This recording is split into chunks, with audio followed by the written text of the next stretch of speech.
আসসালামু আলাইকুম রহমতুল্লাহ। আজকে আমি রান্না করব মুরগির মাংসের দো পেঁয়াজু। প্রথমে একটা কড়াইতে পরিমাণ মতো তেল নিয়ে নেব। এর ভিতরে দিয়ে দেব দারচিনি, এলাচ ফল আর কিছুটা জিরে, তেজপাতা, 1 কাপের মতো পেঁয়াজ কুচি দিয়ে বাদামি কালার করে ভেজে নিব।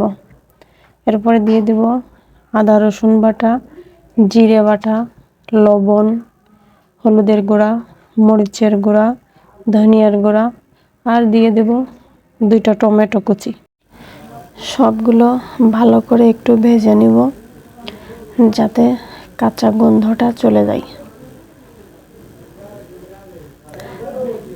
এরপরে সামান্য একটু পানি দিয়ে ভালোভাবে কষিয়ে নিব।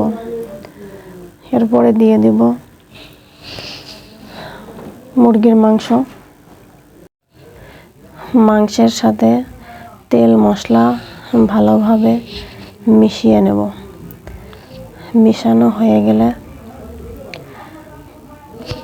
কিছু সময়ের জন্য ঢাকা দিয়ে রান্না করব। কিছুক্ষণ পরে দেখেন মাংস থেকে অনেকটা পানি বের হয়েছে, আর আলাদা করে পানি দেওয়ার প্রয়োজন নাই। এর ভিতরে দিয়ে দেবো 3টা আস্ত কাঁচা রসুন এবং গরম মশলা দিয়ে আবার ভালোভাবে একটু নেড়েচেড়ে ঢাকা দিয়ে আবার কিছু সময়ের জন্য রান্না করব। এবার দেখেন কত সুন্দর একটা কালার আসছে, আর আমার মাংসটাও প্রায় সিদ্ধ হয়ে গেছে।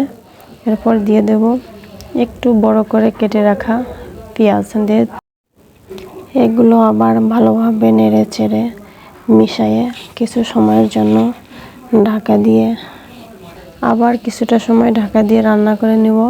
এবার দেখেন আমার রান্না হয়ে গেছে, আলহামদুলিল্লাহ সুন্দর একটা কালার আসছে।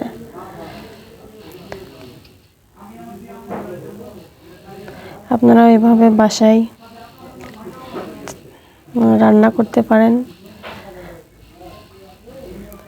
এবার আমি একটা